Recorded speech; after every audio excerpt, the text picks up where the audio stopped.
Angle of depression, यह आज का टॉपिक है। यहाँ पर एक ऑब्जर्वर जो एक बिल्डिंग के ऊपर है और एक ट्री है सामने, वो ऑब्जर्वर ट्री के बॉटम पार्ट को देख रहा है। ये जो देख रहा है ये लाइन ऑफ साइट है। अब आँख से एक इमेजिनरी हॉरिजॉन्टल लाइन खींच लेते हैं। अब इस लाइन ऑफ साइट से जो ये हॉरिजॉन्टल लाइन एंगल बना रहा है, इसको हम लोग कहते हैं एंगल ऑफ डिप्रेशन या अवनमन कोण। इसको हम लोग थीटा से इंडिकेट कर रहे हैं। इसे हम लोग इस तरह से भी कह सकते हैं, When an observer looks downwards at an object, the angle formed between the horizontal line and the line of sight is known as the angle of depression. इसी को हम लोग अवनमन कोण कहते हैं। हाइट एंड डिस्टेंस के क्वेश्चन से concept को समझ लेते हैं। क्वेश्चन है, from the top of a 7 metre high building the angle of elevation of the top of a cable tower is 60 degree and the angle of depression of its foot is 45 degree. Determine the height of the tower. यहाँ पर angle of elevation भी है और angle of depression भी है। Angle of elevation पहले मैं एक वीडियो में बता चुकी हूँ और एंगल ऑफ डिप्रेशन के बारे में अभी मैंने बताया है। तो इसको पहले क्वेश्चन को समझ लेते हैं।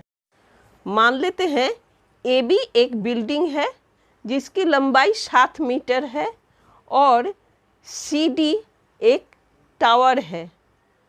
यहाँ पर जो दिया हुआ है केबल टावर है।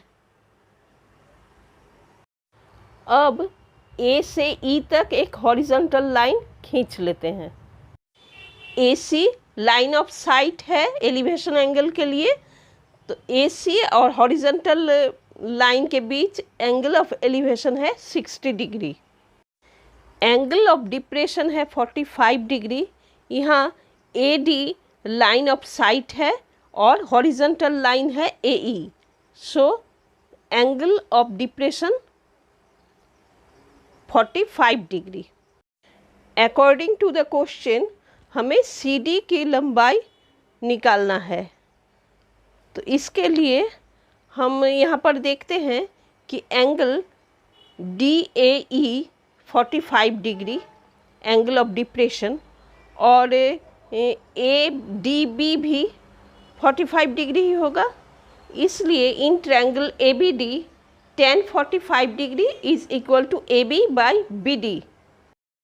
tan 45 डिग्री 1 होता है, इसलिए 1 is equal to 7 by BD implies BD is equal to 7 metre, इसलिए AE भी 7 मीटर होगा।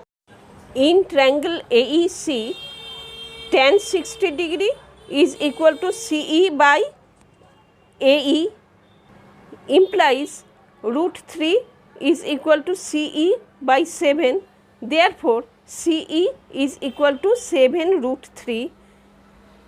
हमें सी डी का मान निकालना है, तो C D is equal to C E plus E D is equal to 7 plus 7√3। 7 common आ गया तो हो गया 7 कॉमन 1 प्लस √3 मीटर। यही तो हमको निकालना था। Thank you.